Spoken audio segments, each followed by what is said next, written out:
Indo British advanced pain clinic నొప్పి మాయం surgery దూరం. For appointments 9155515563. నమస్కారం, వెల్కమ్ టు ఐ డ్రీమ్. ధర్మ మార్గం విత్ విజిత కార్యక్రమానికి స్వాగతం.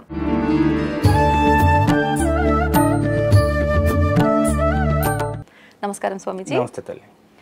అయితే ఇప్పుడు దీపారాధన, ధ్యానము, ఎన్నో రకాల మార్గాలు ఉన్నాయి భగవంతుణ్ణి చేరుకోవడానికి, మోక్షం పొందడానికే మనం ఈ జన్మ తీసుకున్నాము. మనకున్న కర్మల్ని తొలగించుకొని ఒక మంచి ఉత్తమమైన జన్మ తీసుకొని తర్వాత భగవంతుడిలో ఐక్యం అయిపోవడము, ఇదంతా మాట్లాడుతూ ఉంటారు. అయితే నిజంగా నవవిధ భక్తి మార్గాలు అని చెప్పంటుంటారు. ఏ మార్గం ఎంచుకున్నా పర్వాలేదు, నువ్వు భగవంతుని చేరుతావని అంటుంటారు. కొంతమంది అతిగా ప్రదర్శిస్తుంటారు దేవుడి విషయంలో భక్తి, అది ఏ మార్గం ఎంచుకున్నా. కొంతమంది అసలు ఏమీ చూపించరు, నాకు మనసులో భగవంతుడు ఉన్నాడు చాలు అని అనుకుంటారు. కొంతమంది మాట్లాడుతున్నాను చాలు అనుకుంటారు. అసలు ఏంటి, ఏ రకంగా ఉంటే నిజంగా మనం ఈ మోక్షాన్ని పొందుతాము? నిజంగా మోక్షం పొందడం కోసమే మనం ఈ జన్మ తీసుకున్నామా? అసలు మనిషి జన్మకు అర్థం ఏంటి? మోక్షాన్ని పొందాలి అనే విధానం ఈ భూప్రపంచం మీద నుండి చాలామంది మానవులు అనుకోరు. ఎందుకంటే మోక్షం అనే పదం కూడా చాలామంది వాళ్ళ జీవితకాలంలో పలకరు. మొదటి విషయం. రెండు, నువ్వు భక్తి మార్గంలో ఏ మార్గంలో ప్రయాణించినా నీకు మోక్షం వస్తుంది. రెండు. మూడు, అతి అనేది ఎక్కడ తినే ఆహారం దగ్గర నుంచి నువ్వు చేసే భక్తి వరకు అతి అనేది ఎక్కడా కూడా మంచిది కాదు. ఓకేనా? నవవిధ మార్గాల్లో ఏ మార్గంలో అయినా సరే నువ్వు పూజ చేసుకోవచ్చు. ఏ మార్గం లేదు, నువ్వు అడవిలో కూర్చున్నావు, ధ్యానం చేసుకో, నామస్మరణ చేయి. ఈ కలియుగంలో అన్నిటికంటే ముఖ్యమైనది ధూపం, దీపం, నైవేద్యం, నామం. అమ్మా, ఒక ప్రమిదలో దీపం వెలిగించు, ఒక బెల్లం ముక్క పెట్టు, నమస్కారం పెట్టుకో. నువ్వు శివయ్యకి దీపం పెడుతున్నావు అనుకో, శివ శివ శివ శివ అనుకుంటూ ఉండు. నారాయణకి పెడితే రామ రామ రామ అనుకుంటూ ఉండు. అమ్మకు పెడితే అమ్మకు బోల్డ్ అని పేర్లు. నువ్వు ఏ పేరుతో పూజిస్తే ఆ పేరు. దుర్గమ్మ పెట్టావనుకో, దుర్గమ్మ దుర్గమ్మ అనుకో, శ్రీదుర్గ శ్రీదుర్గ అనుకో, అయితే శ్రీమాత్రేమో శ్రీమాత్రేమో అనుకో, లలితాకైతే ఓ సహస్రనామాలు. ఏమమ్మా పెట్టుకో. నువ్వు ఏ విధంగా చేసినా నీ ఆత్మశుద్ధి ప్రధానం. ఎదట వాడిని మోసం చేయాలి, ఎదట వాళ్ళని ఇబ్బంది గురి చేయాలి, ఎదట వాడిని హింస పెట్టాలనే భావనలు మనసులో పెట్టుకొని బయటికి శివయ్య అంటేనే, నారాయణ అంటేనే, అసలు ఏమనకపోతేనే. కనుక మనిషికి మోక్షం ఎక్కడ వస్తుందంటే నువ్వు తెలుసుకున్నప్పుడు వస్తుంది. నువ్వు ఎదటవాడు, నువ్వు నేను సమానమైన విషయం భావన వచ్చినప్పుడు మోక్షం వచ్చినట్టే. అంత జ్ఞానం రావాలంటే సాధ్యమేనా? నేను చాలా మందిని చూశాను, ఫ్యాన్ షర్ట్లు వేసుకొని అవధూతలుగా బ్రతుకుతున్న వాళ్ళని నేను చాలా మందిని చూశాను. చీమకు కూడా అపాయం చేయని వాళ్ళని చాలా మందిని చూశాను. వాళ్ళు కలియుగంలో వాళ్ళు ఉన్నటువంటి పరిస్థితుల్లో వాళ్ళు ఉద్యోగరీత్యాలు, వ్యాపారీత్యాలు చేస్తూనే ఉంటారు, మనసులో నిత్యం నామస్మరణ చేస్తూనే ఉంటారు. అలాంటి వారిని నేను చాలా మందిని చూశాను. ఉంటారు, లేరు అనుకోకు. కాకపోతే వాళ్ళు అసలు భక్తిని ఎక్కడ ప్రదర్శించరు. కనుక ఉన్నారమ్మా, అలాంటి గొప్ప వాళ్ళు ఉన్నారు కాబట్టి మన ధర్మం ఇంకా బ్రతుకుంది. ఇప్పుడు హిందూ శంకర సభ ఉంది కదమ్మా, అలాంటి వాళ్ళు బోల్డ్ మంది వస్తారు. వాళ్ళని ఎవరిని ఆహ్వానించాల్సిన పని లేదు, తెలిసింది కదా. ఏ బస్సు ఎక్కువ, ఆటో ఎక్కువ వచ్చేస్తారు. కనుక మన ధర్మానికి వాళ్ళే నిజమైన కాపలాదారులు. వాళ్ళు నిజమైన కాపలాదారులు తల్లి. అది ఇప్పుడు ఆడవారి విషయానికి వస్తే చాలా రకాల అన్యాయాలు, దుర్మార్గాలు, ఇంట్లో వాళ్ళే ఆడవాళ్ళని గౌరవించని కొన్ని కుటుంబాలను కూడా చూస్తున్నాం. నిజంగా తీసుకుంటే మన పురాణాల్లో కూడా వారి వెంట యుద్ధానికి ఆడవారిని తీసుకెళ్లిన సందర్భాలు ఉన్నాయి, వాళ్ళ సలహాలు తీసుకున్న సందర్భాలు ఉన్నాయి అని అంటే అవి ఒకసారి మనం వింటే గనక ఎంత ప్రాధాన్యత ఉంది స్త్రీకి అనేది అర్థమవుతుంది. మరి ఈ ప్రస్తుత సమాజంలో ఎందుకు ఆ విలువ దక్కటం లేదంటారు? త్రేతాయుగం, పరశురాముడు రేణుకమ్మని నరికినందుకేగా యుగం అంతమైంది. కృతయుగం, త్రేతాయుగం, సీతమ్మని ఎత్తుకెళ్ళినందుకేగా రావణాసురుడు అర్థమైపోయింది, యుగం అయిపోయింది. ద్వాపర యుగం, ద్రౌపది దేవిని నిండు సభలో జుట్టు పట్టుకుని ఈడ్చినందుకేగా కురువంశం మొత్తం నాశనం అయిపోయింది. అవునా? స్త్రీ జోలికి వెళ్ళినప్పుడు ఎవడు వంశమైన నాశనం అవ్వాల్సింది. స్త్రీని హింస పెట్టిన తర్వాత, స్త్రీని అఘోరపరిచిన తర్వాత, స్త్రీ యొక్క ధనమాన ప్రాణానికి అపాయం కనుక జరిగితే ఖచ్చితంగా దానికి మూలం ఎవడైనా సరే వంశం ఆగమైపోతుందమ్మా. ఎందుకంటే దీని గురించి చెప్పుకోవాల్సిన అవసరం లేదు. నీకు 3 ఎగ్జాంపుల్స్ చెప్పాను. ఓకేనా? మండోదరి మహాప్రతివత అయినా ఆమె ప్రాతిపత్యం రావణాసురుడిని కాపాడలేదు. అవునా? గాంధారి మహాప్రతివత, భర్తను పెళ్లి చేసుకునే ముందే కళ్ళకు గంతలు కట్టుకుంది. అవును, పెళ్లి చేసుకున్న తర్వాత ఎవరైనా కళ్ళకు గంతలు కట్టుకోవచ్చు, తప్పు. పలానా వ్యక్తిని నువ్వు వివాహం ఆడాలి తల్లి అన్నప్పుడే నా భర్త గుడ్డివాడు కనుక నేను కూడా గుడ్డిదానికి ఎలా ఉండాలి ఇప్పుడు నుంచే నేర్చుకోవాలని చెప్పి ఆమె కళ్ళకు గంతలు కట్టుకుంది. మహాప్రతివత. పుత్ర ప్రేమ. కొడుకులు తప్పు చేస్తుంటే ఏం చేయలేకపోయింది. అమ్మా నిండు సభలో ద్రౌపది ఏకవస్త్రంతో రజస్వలైనటువంటి స్త్రీని ఏకవస్త్రంతో ఈడ్చినప్పుడు వికర్ణుడు మాత్రమే అడ్డు చెప్పాడు. వికర్ణుడు మాత్రమే అడ్డు చెప్పాడు. లేచి ధర్మరాజు ఓడిపోయిన తర్వాత పందెం కట్టాడు, ఇది నగ్గదు, ఈ కురు సభలో ఇంతమంది గొప్ప గొప్ప ఉన్నారు, భీష్ముని తాత అది నువ్వు అన్యాయం చేస్తున్నావు, ఇది కరెక్ట్ కాదు అన్నప్పుడు కర్ణుడు దుర్యోధనుడు గద్దిస్తారు వికర్ణుడిని, నీకేం తెలుస్తుంది వర్మి అని. చివరికి వికర్ణుని చంపాల్సి వచ్చినప్పుడు భీముడు బాధపడతాడు. వికర్ణ నువ్వు మా వంశంలో నువ్వు మా తోడుగా మాకు తోడుగా పుట్టవలసిందిరా. కురువంశంలో కురు సభలో అంతమంది కౌరవ సభలో ద్రౌపదిని అవమానిస్తుంటే నువ్వు ఒక్కడవే నిలబడి మాట్లాడావు, కానీ యుద్ధ నీతి నేను చంపక తప్పలేదురా అంటే నా ధర్మం నేను మాట్లాడాను అన్నయ్య ఆ రోజున, నీ ధర్మం నువ్వు కానీ అని చెప్పి అంటాడు. తప్పదు, నా ధర్మం నేను మాట్లాడు, కానీ నా మాట విలువలేదుగా, ద్రౌపదిని ఎవరు ఆపలేదుగా, నా మాట లెక్కలేదు కదా. ఈ యుద్ధం వచ్చింది, నేను నీకు శత్రుపక్షంలో ఉన్నాను కదా, కానీ యుద్ధం చేద్దాం, సావో గెలుపో ఓటమో మరణమో జీవమో కానీ అంటాడు, చచ్చిపోతాడు, భీముడి చేతులు చనిపోతాడు. వాడిని చంపిన తర్వాత కూడా భీముడు కళ్ళం నిలబెడతాడు, వికర్ణ ఎంత పని అయిందిరా అని. ఏమ్మా శత్రువును సైతం కంటతడి పెట్టేలాగా చేసిందా లేదా వాడి నీతి చేసింది. ఏమ్మా ధర్మం ఎప్పుడు కూడా ఒంటరిగా ఉన్న విజయం సాధిస్తుంది, దానికి నీతి ఎప్పుడు తోడై ఉంటుంది. ఓకేనా. ఇప్పుడు ఇంతమందిని కాపాడిన కృష్ణుడు అభిమన్యుని ఎందుకు కాపాడలేదు? అహంకారం పొడిచినప్పుడు వాడు అహంకార పూర్తయినప్పుడు ఎవడైనా పతనం అవ్వాల్సిందే. రథసారథి అర్జునుడు రథసారథి. అభిమన్యుడు అంటాడు, నానా అభిమన్య ఇంత కురుసాం జరుగుతుంది, మనం లోపలికి వెళ్ళకూడదు, వద్దు నానా పరిస్థితులు బాగలేవంటే నేను ఇప్పుడు మంచి ఆవేశంగా ఉన్నాను, ఇప్పుడు శ్రీకృష్ణుడు అర్జునుడు ఎదురైనా కూడా వాళ్ళని కూడా చంపేస్తా అంటాడు. ఖతం, వాడి జీవితం అంతటితో ముగిసిపోవాల్సిందే. అంటే అహంకారం ఎంత స్థారాస్థాయికి వెళ్ళిందంటే దేవుని సైతం చంపుతానే స్థాయికి వెళ్ళిపోయింది. మేనమామ దేవుడితో సమానం. ఓకేనా. కనుకమ్మ స్త్రీని అవమానించిన, అవహేళన చేసిన, తన యొక్క ధన మాన ప్రాణానికి ఇబ్బంది కలిగించిన ఖచ్చితంగా వాడు వంశమే నాశనం అవుతుందమ్మా. ఇప్పుడు ఎక్కడైనా సరే చూడు, వంశాలే నాశనమే, ఒక్కడి నాశనం కాలేదు, వాడు వంశమే నాశనం అయిపోయింది. సో కనుక ఇది తెలిసిన వాడెవడు కూడా స్త్రీ జోలికి వెళ్ళాడు. అది వెళితే వాడు సుఖంగా ఉండలేడు. 3 యుగాల నుంచి చెబుతున్నారు, అయినా ఈ మూర్ఖులు మారట్లేదు. చూద్దాం. అయితే ఇప్పుడు ఈ దుర్మార్గపు ఆలోచనలు ఇవన్నీ ఏదైతే ఉన్నాయో వాళ్ళ గత జన్మల పాపపు కర్మల యొక్క ఫలితము అనుకోవచ్చా, లేదు అనంటే ప్రస్తుతం ఉన్న ఆహారం యొక్క ప్రభావము అనుకోవచ్చా, ఏమనుకోవచ్చు అంటారు? ఇప్పుడు మనిషికి ఒక జబ్బు చేసింది అనుకోమ్మా, అది గత జన్మకు సంబంధించినటువంటి కర్మఫలం. గత జన్మ కర్మలు అనేవి రోగాల రూపంలో ఈ జన్మలో ఎంటపడుతూ ఉంటాయి, రుణబంధాలు అనేవి పిల్లల రూపంలో ఇవ్వబడుతూ ఉంటాయి. ఇప్పుడు వీళ్ళు చేసే అహంకారపూరితంగా చేసే ఆహారాలు, తినే ఆహారపు అలవాట్లు, ప్రతిదానికి మాంసాహారం కావాలి, ఉన్మాదం పెరిగిపోతుంది. తినే ఆహారం, మనం చూసేటువంటి విధానం, మన మనసులో నుండి ఆలోచన విధానం అనేది ఖచ్చితంగా పనిచేస్తాయి. కడుపులో పోయేది, కళ్ళతో చూసేది ఖచ్చితంగా మన బుర్రను పాడు చేస్తుంది. బాగు చేయడం కానీ పాడు చేయడం కానీ రెండు కూడా అదే చేస్తుంది. ఏమ్మా ఇప్పుడు చాలామంది అంటుంటారు సనాతన ధర్మంలో మాంసాహారం తినొచ్చా అని. తినొచ్చా, కానీ చాలా మంది తినకూడదు అని చెప్తున్నారు కదా. కౌలాచారం కులావరణ తంత్రంలో 5వ అధ్యాయంలో చాలా క్లియర్గా మనకందరికి తెలిసే విధంగా శ్లోకం 51వ శ్లోకం ఇవ్వబడింది. ఏంటంటే దానికి ఒక కారణం చెప్తా.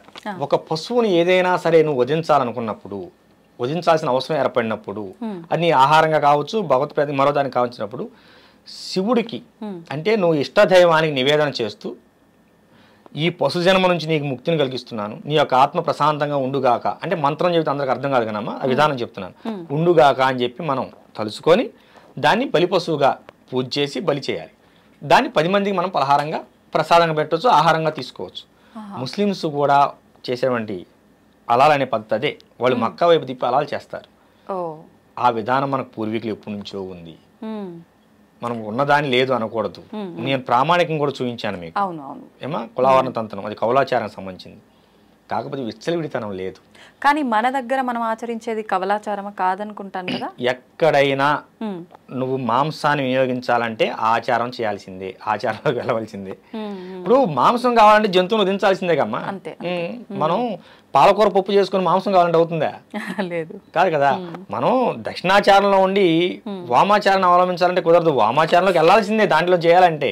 కనుక కౌలాచారం వామాచారం దానికి సంబంధించినవే, కులాచారానికి సంబంధించినవి.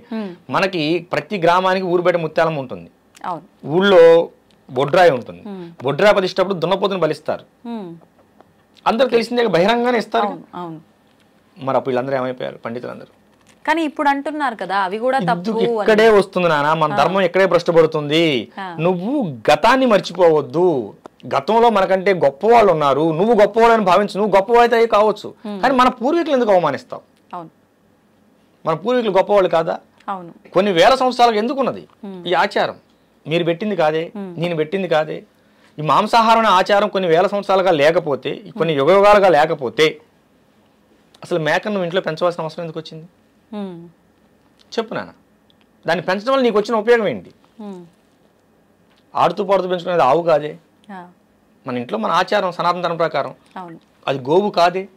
మరి గోవు కానప్పుడు మనం గోవును మాత్రమే పాలు కోసం, ప్రేమ కోసం, ఆధ్యాత్మం కోసం పెంచుకుంటాం. ఏ తల్లి, అవునా కాదా?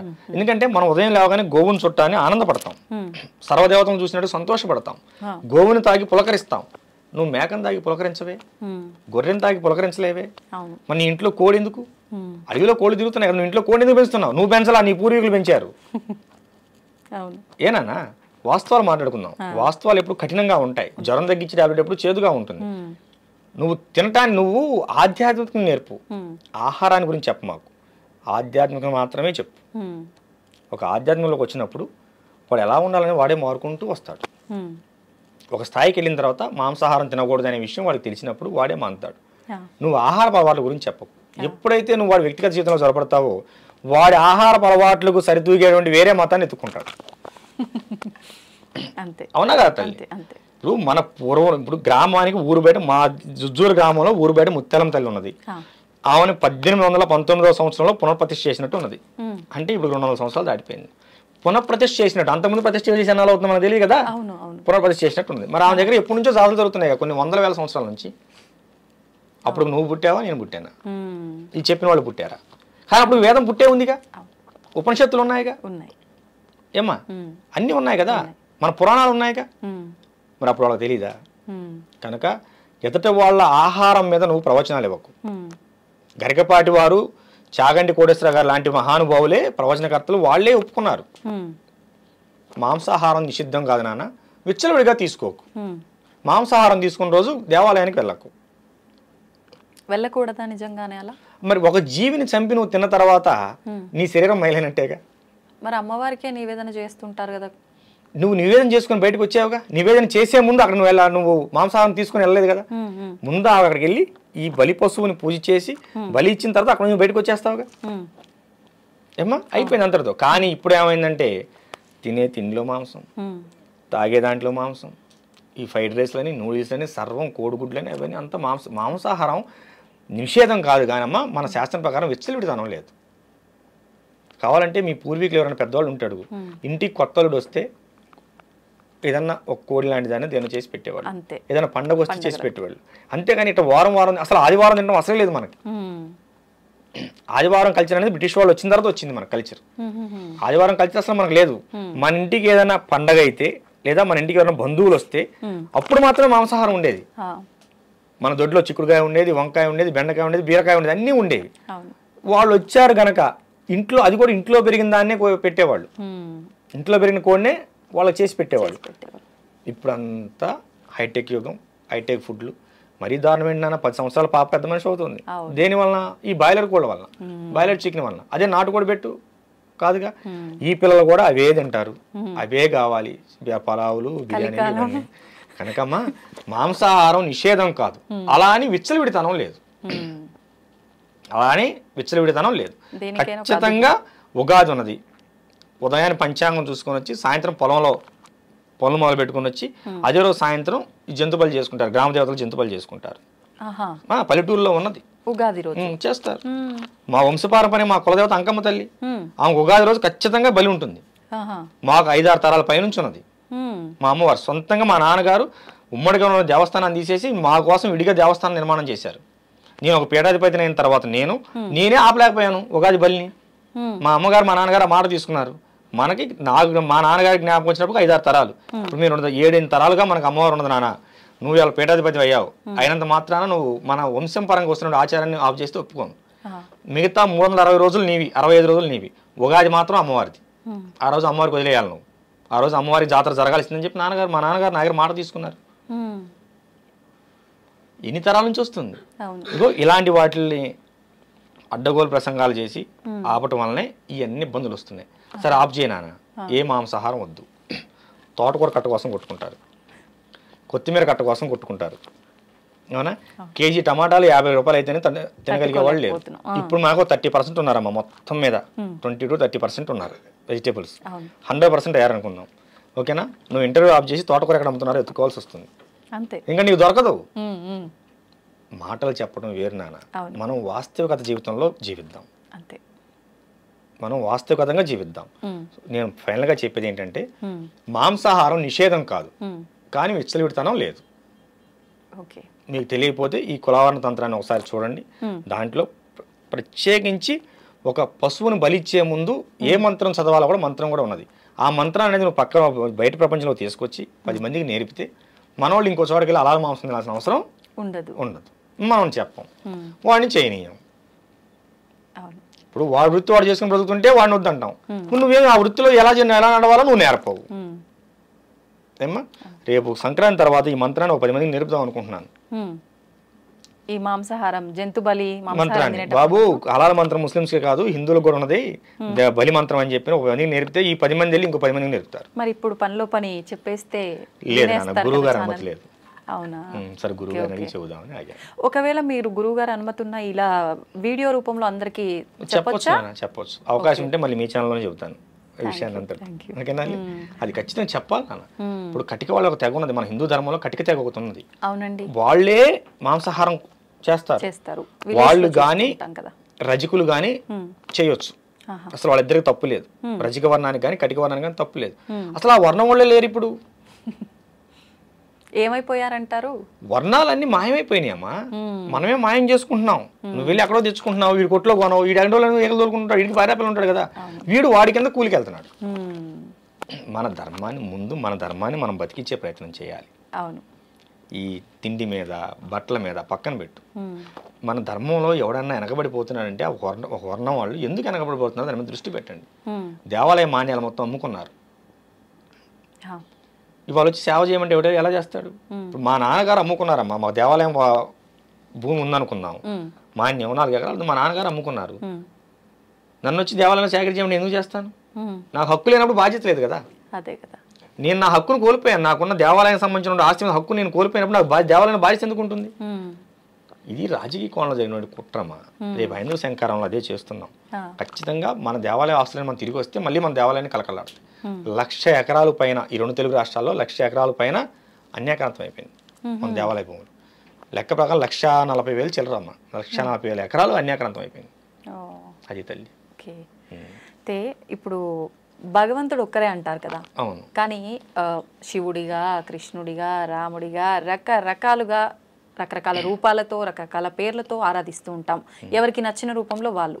ఎందుకు భగవంతుడు ఒక్కడే అయినప్పుడు ఇన్ని రూపాల్లో ఎందుకు ఆరాధించాలంటారు? ఈ ప్రశ్న అడగాల్సినంత అవసరం ఏముంది? నా చిన్న ప్రశ్న. నేను యోగి నరేంద్రానంద స్వామీజీని. మా నాన్నగారికి నేను 5వ సంతానం, చిన్న కొడుకుని. మా అన్నయ్యకి నేను తమ్ముడిని, 3 అక్కలకి తమ్ముడిని. ఇప్పుడు మా అన్నయ్య గారి పిల్లలకి నేను బాబాయిని. ఓకేనా? నా భార్యకి నేను భర్తని, మా అత్తయ్య గారికి నేను అల్లుడిని. నా మీద చెబుతాను, ఇంకోటి వద్దు. నా పిల్లకి నేను తండ్రిని. ఇప్పుడు మా అక్కయ్య గారి పిల్లలకి నేను మేనమావని. నాలో ఎంతమంది కనిపించారు నీకు? ఎన్ని పేర్లు కనిపించాయి?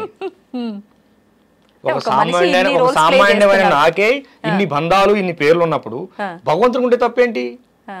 మరి భగవంతుడు ఒక్కడే అని చెప్పడం ఎందుకు? నేను ఒక్కనేగా. మీరు ఒక్కరే. మీ పక్కనున్న వాళ్ళందరికీ మీరు ఒక వరసతో అలా ఒక బంధం ముడిపడి ఉంది. అవును. అంతేగాని ఇప్పుడు భగవంతుడు కూడా అంతే. ఇప్పుడు నేను చూసే కోణంలో నాకు శివుడు, నువ్వు చూసే కోణంలో నీకు విష్ణుమూర్తి. ఓకేనా? ఇంకోళ్ళు చూసే కోణంలో లక్ష్మీదేవి. ఇప్పుడు కాళికాదేవి ఎన్ని అవతారాలు ఉన్నాయి? పార్వతి ఏదైనా పార్వతి నుంచి వచ్చిన అంశే. ఓకేనా, పార్వతి ఒక్కరే.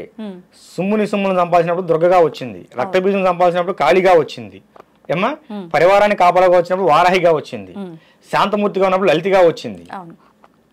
సందర్భాన్ని బట్టి భగవంతుడు తన రూపాన్ని వ్యక్తపరిచాడు. ఇప్పుడు ఇక్కడ కరెంట్ ఒకటే, బయట నుంచి వచ్చిన కరెంట్ ఒకటే. వెలుతురు కావాలన్నప్పుడు లైట్లోకి వెళ్ళింది, ఏసీ చల్లదనం కావాలన్నప్పుడు ఏసీలోకి వెళ్ళింది. అంటే ఏసీలోంచి కరెంట్ ఈ విధంగా వ్యక్తపడుతుంది.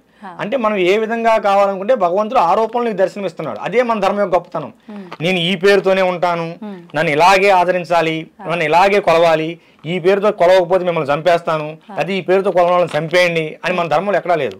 నువ్వు మొక్కలో చూసినా, రాయిలో చూసినా, రత్నంలో చూసినా, శిలపై చూసినా, నువ్వు ఏ దృష్టితో చూస్తావో నిన్ను ఆ దృష్టితోనే అనుగ్రహిస్తానని చెప్పాడు స్వామివారు భగవద్గీతలో, శ్రీకృష్ణ వారు. నువ్వు ఏ ఏ దృక్పథంతో ఏ ఏ విధంగా నువ్వు దర్శించుకుంటావో నిన్ను ఆయా విధంగానే నిన్ను అనుసరిస్తాను, అనుగ్రహిస్తాను అన్నాడు. ఇక్కడ ఇంకో విషయం బట్టి అనుగ్రహించడం కాదు, అనుసరిస్తాను అంటే నిన్ను నేను ఫాలో అవుతాను, నిన్ను అనుగ్రహిస్తాను, నిన్ను ఎల్లవేళ ఎప్పుడు కూడా నా నామస్మరణను ఏ రూపంలో కొలిచినా నిన్ను నేను కాపాడుతూ ఉంటాను, ఆఖరిగా నీకు ముక్తినిస్తాను అని చెప్పాడు. కనుక కరెంట్ ఒకటే, నువ్వు వంటగదిలోకి వెళ్ళినప్పుడు మిక్సీ తిరగాలి, ఉపయోగించే విధానాలు వేరు. ఇప్పుడు శ్మశానకాళి త్రైలింగేశ్వరుడు అమ్మవారి సాధన చేసి గొప్ప యోగిగా మాలాంటి వాళ్ళందరికీ ఆదర్శంగా మిగిలిపోయాడు. అదే శ్మశానకాన్ని సాధన చేసి కొంతమంది క్షుద్రప్రయోగాలు చేసి జనాన్ని చంపేస్తున్నారు. ఉపయోగించే విధానం ఒకటే ఏమ్మా, ఉపయోగించే విధానం తెలుసుకోవాలి. సాధన ఒకటే, ఉపయోగించే విధానం వేరు. భగవంతుడు ఒకటే, మనం తీసుకునే రూపం వేరు. కాళీని అందరూ తట్టుకోలేరు, భయపడతారు. కనుక ఆమెను పార్వతిగా ఆరాధిస్తారు. పార్వతి కూడా అమ్మో కొంచెం శక్తివంతంగా ఉంటుంది, మా వాళ్ళకి లలితగా ఆరాధిస్తారు. కొంతమంది కామాఖ్య వెళ్తారు, అమ్మవారిని అదొక రూపం అని ఆలోచిస్తారు. కామాఖ్యలో కూడా ఎటువంటి తప్పుల్లో వీళ్ళు చెప్పి అనవసరం ప్రచారాలు తప్ప, వాస్తవంగా వెళ్ళినప్పుడు దాని గురించి ఒకసారి చెప్తాను.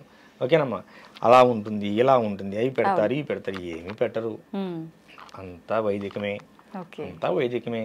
ఇప్పుడు ఈ కౌలాచారంలో చేయాలనుకున్న వాళ్ళైనా చేసుకుంటారు, తప్పులేదు. ఎందుకంటే అసలు మన ధర్మాన్ని కాపాడింది కౌలాచారమే. నీకు ఆ విషయం తెలుసా? ముస్లిమ్స్ పరిపాలనలో మన దేవాలయాలని బంధించేసినప్పుడు, కూల్చేసినప్పుడు, మీకు దేవుడే లేకపోతే మీరు పూజలు ఎక్కడ చేస్తారని చెప్పి అప్పుడులో నవాబులు మనల్ని హింస పెట్టినప్పుడు చెట్టు కింద రాయబెట్టి ఆమెనే ముత్యాలమ్మన్నారు. ఓకేనా, వేప చెట్టుకి పసుపు రాసి మహాలక్ష్మి అమ్మవారు అన్నారు, రావు చెట్టుకి పసుపు రాసి నారాయణ అన్నారు. ఇంకా గుళ్ళోకి ఎవరు పోలా. మరి ఇప్పుడు ఏ ఆచారం కాపాడింది మన ధర్మాన్ని చెప్పునా? గుళ్ళో కొబ్బరికాయ కొట్ల, ఊరు బయటకు వచ్చి వేప చెట్టు కింద ముత్యాలమ్మని చెప్పి విగ్రహం పెట్టి కోడిని కోసారు, పందిని కోసారు. కోడిని కోస్తే వస్తున్నారు ముస్లిమ్స్ దండయాత్రకు వచ్చి, ఎవరా కోడిని కోసింది, వాడిని చంపేస్తాం ఉరిదేస్తాం అన్నారు. పందిని కోసారు. పందిని కోస్తే ముస్లిమ్స్ రారుగా, పందిని కోసే ఆచారం అక్కడ వచ్చింది వీళ్ళ దెబ్బకి. అంతకుముందు వారాహ అవతారం మన పందిని కోసేవాళ్ళు కాదు. ఈ తొగ్లక్ల పరిపాలన వచ్చిన తర్వాత, ముస్లిం పరిపాలన వచ్చిన తర్వాత వాళ్ళు మన దేవాలయాల మీద దాడి చేస్తున్నారు, ఆ మొత్తంలో రాయి పెట్టుకో పందిని పోయింటా అన్నారు. వాళ్ళ దేవాలయానికి రారు, ఎదురుగా గ్రామ దేవతను పెట్టుకొని పందిని బలి ఇచ్చేవాళ్ళు. దాన్ని చండా ప్రయోగం అంటారు. ఏమీ తెలియకుండానే మన పూర్వీకులు చండా ప్రయోగం చేసి ముస్లింస్ని ఆఫ్ చేశారు. ఏమ్మా, మరి ఏది కాపాడింది? నువ్వు ఇంట్లో కూర్చొని మాంసం తినొద్దు, బయటని ఎవరు దాడి చేయొద్దు, చేతులు కడుతున్నా మన నీ ప్రవచనం కాపాడిందా? అప్పుడు మన పూర్వీకులు తెగింపు చేసేసిన బొల్లు కాపాడేయా మన ధర్మాన్ని? ఏమ్మా, ఇప్పుడు కూడా కాశీ దగ్గర దేవాలయం అందరు కాక కొట్టుకుంటున్నాం, అవునా? అలాంటి రాజమండ్రిలో ఒక దేవాలయం మీద మసీదు కట్టారు, కట్టుకున్నారు. వాళ్ళ ఆధిపత్యం ఉంది, వాళ్ళు కట్టుకున్నారు. దాన్ని మనం ఏమంటానికి ఏం లేదు. ఇవన్నీ పక్కన పెడితే 4 నెలల క్రితం తమిళనాడులో ఒక దేవాలయాన్ని మసీదు కిందకి ఇచ్చారు. ఆ విషయం మీకు ఎంతమంది తెలుసు? దేవాలయం పాడుపడిపోయిందని చెప్పి దాన్ని బాగు చేయించి మన తమిళనాడు ప్రభుత్వం మసీదు కిందకి ఇచ్చేసింది. ఏమ్మా, మాటలు చెప్పడం వేరురా తల్లి, ఆచరణలోకి వెళ్ళిన తర్వాత అది వేరుగా ఉంటుంది. ఓకే, ఈ బలి అనే ప్రాసెస్ వచ్చిందే అక్కడ. నాన్న ఈ మధ్య లవ్ జిహాదుల గురించి కొత్తగా ఒక స్లోగన్ వచ్చింది, గమనించిందా? హిందువులందరూ కూడా పంది మాంసం తినండి అని డైరెక్ట్ గా చెప్తున్నారు. మన హిందూ ధర్మరక్షణ సమితి పెద్దలు 2-3 మీటింగుల్లో నేను స్వయంగా విన్నాను, మీకు వీడియోలో ఉంటాయి చూసుకోండి. పబ్లిక్ చెప్పినవి అవన్నీ.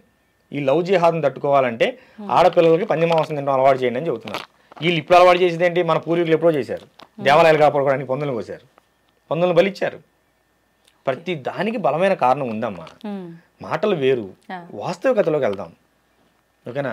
కాషాయం బట్టలు పట్టుకుని ప్రతి ఒక్కడు సాధకుడు కాదు, స్వామీజీ కాదు. సాధన చేయాలి, దాన్ని సాధనాపరమైన లోతుపాతులు తెలుసుకోవాలి, అనుష్ఠానంలో బలం పెంచుకోవాలి. అప్పుడే కదా వాడు స్వామీజీ అయ్యేది, నీ దగ్గరకు వస్తే 10 మంది సమస్యలు తీర్చగలిగేది. అదేవిధంగా ఒక మాట చెప్పేటప్పుడు కూడా దాని పూర్వాపర విశేషాలను పూర్తిగా తెలుసుకోవాలి. అసలు ఈ బలి అనే ప్రాసెస్ ఎందుకు వచ్చింది అన్ని పక్కన పెట్టు. అసలు పందులు ఎందుకు బలిస్తున్నారు దేవుళ్ళకి, దీన్ని చెప్పు అమ్మా. ఎందుకు బలిస్తున్నారు? ఈ ముస్లిం దండయాత్రలను తట్టుకోవడం కోసం చేశారు. చాలా దేవాలయాలు పాయడానికి వచ్చినప్పుడు పందులను కోసి రోడ్డుకి అడ్డంగా పడేసి మన వాళ్ళు దేవాలయాలను కాపాడుకున్నారు దండయాత్ర సమయంలో. ఇప్పుడు చెప్పు, బలి అవసరం ఉన్నదా లేదా? మీరు చెప్పండి. నేనేం చెప్పను. చెప్పురా బంగారం, ఇంత చెప్పాను, అడిగావు కదా. ఎవరు చెప్పిన విధానం వింటే అప్పుడు అది రైటే అనిపిస్తుంది. విధానం వాస్తవాన్ని ఆలోచించు. విధానాలు రైటు రాంగ్ మనకొద్దు, మనం విశ్లేషణ చేయొద్దు, మనం వాస్తవంగా మాట్లాడుకుందాం. మనం ఈ ఎత్తులో కూర్చోవాలంటే కుర్చీ అవసరం. అవును. ఇంతకంటే తక్కువ కూర్చోవాలంటే పీట అవసరం. ఏమీ లేకపోతే కింద కూర్చుంటాం. మనం ఈ హైట్లో కూర్చున్నాం అంటే మన కింద ఏదో వస్తువు ఉందనే కదా అర్థం. అంతే. ఏమీ లేకుండా మనం ఇంత హైట్లో ఎలా కూర్చున్నాం? అలాగే ఏమీ లేకుండా మన పూర్వీకులు ఒక విధానాన్ని ఎందుకు ప్రవేశపెడతారు? కరెక్ట్. అంత పిచ్చోళ్ళ పూర్వీకులు. వాళ్ళు వేల సంవత్సరాలు కట్టిన దేవాలయాలే వాటిని ఎట్ట దించాలి, రిపేర్ చేయడానికి కూడా చేత కావట్లేదు మన వాళ్ళు చాలా మందికి. అవునా? మన పూర్వీకులు పిచ్చివాళ్ళ. కనుక ఇప్పుడు మాంసాహారం ప్రస్తావన తెచ్చావు కనుకమ్మా నీకు ఇంత చెప్పవలసి వచ్చింది. ఎందుకంటే వాస్తవంలోకి రండి. అసలు వాస్తవం మాంసాహార విధానం అనేది లేకపోతే మన శాస్త్రంలో బలి మంత్రం ఎందుకున్నది చెప్పు ఏమ్మా? జంతు బలి మంత్రం అని క్లియర్గా ఎందుకున్నది చెప్పు. కనుక కొంతమంది అలా చెప్పుకుంటూ బ్రతికిపోతుంటారు, వదిలేయటమే. మనం ఒక విషయాన్ని మాట్లాడినప్పుడు దాని పూర్వపరాలన్నీ తెలుసుకొనే అంతే మనం దాని నుంచి మాట్లాడాలి, లేకపోతే మాట్లాడకూడదు. అది తప్పు. మొదటిసారి మీరు ఇంటర్వ్యూ ఇచ్చారని చెప్పి విన్నాను. అది కూడా మా ఛానల్లోనే ఫస్ట్ ఇంటర్వ్యూ నేను చేయడం నిజంగా చాలా సంతోషంగా ఉంది. మన ప్రేక్షకుల కోసం ఏదైనా ఒక మంచి విషయాన్ని, అది మన సనాతన ధర్మం గురించే కావచ్చు, ఏదైనా గొప్ప విషయం చెప్పాలి అని అంటే ఏం చెప్తారు? మన సనాతన ధర్మంలో తల్లి ప్రతి విషయం కూడా గొప్ప విషయమే. మన ఋషి సంప్రదాయం, మహర్షి సంప్రదాయం, మన సంప్రదాయాలు ప్రతిది కూడా చాలా గొప్పదే. మీకు విషయం తెలుసా? ఇతర దేశాల్లో ఆవు పిడకలని ఆన్లైన్లో పెట్టి అమ్ముకుంటున్నారు, కొబ్బరి చెప్పలను అమ్ముకుంటున్నారు, వేప పుల్లలను అమ్ముకుంటున్నారు, గంజిని అమ్ముకుంటున్నారు, బియ్యం అన్నం కాసిన గంజిని అమ్ముకుంటున్నారు. మన వాళ్ళు అవన్నీ మోటి అని చెప్పి ఎవడో తీసుకొచ్చిందని ఆ పిజ్జాలు బగ్గర్లు తిని క్యాన్సర్ పేషెంట్లు అవుతున్నారు. ఇది గమనించాలి. ఇప్పుడు రేపు 5వ తారీఖున మన విజయవాడ దగ్గర హైందవ శంకారామం జరుగుతుంది. హైందవ శంకారామం ముఖ్య ఉద్దేశం ఏంటి? మన దేవాలయాలు మన హక్కు. ఇప్పుడు మన దేవాలయాలు మన హక్కు. లంకలో సీతమ్మ గారు కనుక రావణాసుడు చెరలో ఎలా అయితే ఉన్నదో అలా మన దేవాలయాలు రాజకీయ నాయకుల కబంధస్థాల్లో ఉన్నాయి. వాళ్ళకి ఏటీఎం సెంటర్ లాగా మారిపోయాయి. మన ధర్మం, మనకి వేల కోట్ల రూపాయల ఆదాయం వచ్చే మన దేవాలయాలు ఉండగా మన పిల్లలు క్రిస్టియన్ కాన్వెంట్ స్కూల్లో చదువుతున్నారు. అది మన దౌర్భాగ్యం. ఇప్పుడు తిరుమల తిరుపతి దేవస్థానం అనేది మన కంట్రోల్లో ఉంటే తేలిగ్గా ఒక 100 నుంచి 1000 విద్యాలయాలు కట్టి మన పిల్లలకు మనం ఉచితంగా హై లెవెల్లో హై క్వాలిటీ ఎడ్యుకేషన్ అందించవచ్చు. తిరుమల కావచ్చు, శ్రీకాళహస్తి కావచ్చు, శ్రీశైలం కావచ్చు, విజయవాడ కావచ్చు, ఏమ్మా ఇలా ఎన్ని దేవాలయాలు, కాణిపాకం కావచ్చు, మన అన్నీ కూడాను మనకి కామధేనువులమ్మ మన దేవాలయాలు. మన భక్తులు పిచ్చోళ్ళు, ఎన్నిసార్లు చెప్పినా వినరు. హుండీల్లో కానుకలు వేయొద్దు నానా అని ఎన్నిసార్లు చెప్తామో వినరు. మన దేవాలయాలు మొత్తం వాళ్ళకి ఏటీఎం సెంటర్లు అయ్యాయి. మన దేవాలయాలు మనం నడుపుకోలేమా చెప్పండి? మన ఎన్ని దేవాలయాలు మనం పాడుపడిపోయి ఉన్నాయి ధూపదీప నైవేద్యాలు లేక. మన దేవాలయాలు సొమ్ము తీసుకెళ్ళి వాళ్ళు వ్యక్తిగత కార్యక్రమాలకి ఇతరత్ర మత ధార్మిక కార్యక్రమాలు వాడుకుంటున్నారు తప్ప మన ధర్మాన్ని భ్రష్టు పట్టిస్తున్నారు. కనుక మన దేవాలయం మనకు కావాలి, మన దేవాలయం మన హక్కు. ప్రతి ఒక్కళ్ళు కూడా దీనికోసం అందరూ కదిలి రండి. ఈ యొక్క హైందవ శంకారామ సభని విజయవంతం చేయండి. ఇది మన హక్కుగా భావించండి. ఇది మా స్వామీజీగా, ఒక సర్వజ్ఞపీఠ పీఠాధిపతిగా, ఒక యోగి నరేంద్రానంద స్వామీజీగా నేను మీకు ఇస్తున్నటువంటి పిలుపు. ఈ పిలుపుకి అందరూ స్పందించండి. వాళ్ళు 10 లక్షలు అంటున్నారు, మనం 10 లక్షలకు మించి వెళ్ళి మన యొక్క శంకారామ సభను విజయవంతం చేసుకొని మన సనాతన ట్రస్టు బోర్డును మనం సాధించుకుందాం. శ్రీమాత్రే నమః. జయ అఖిలాండేశ్వరి. శ్రీ గురుభ్యో నమః. జై గురుదేవ. శుభం. ధన్యవాదాలు స్వామి. శుభం తల్లి.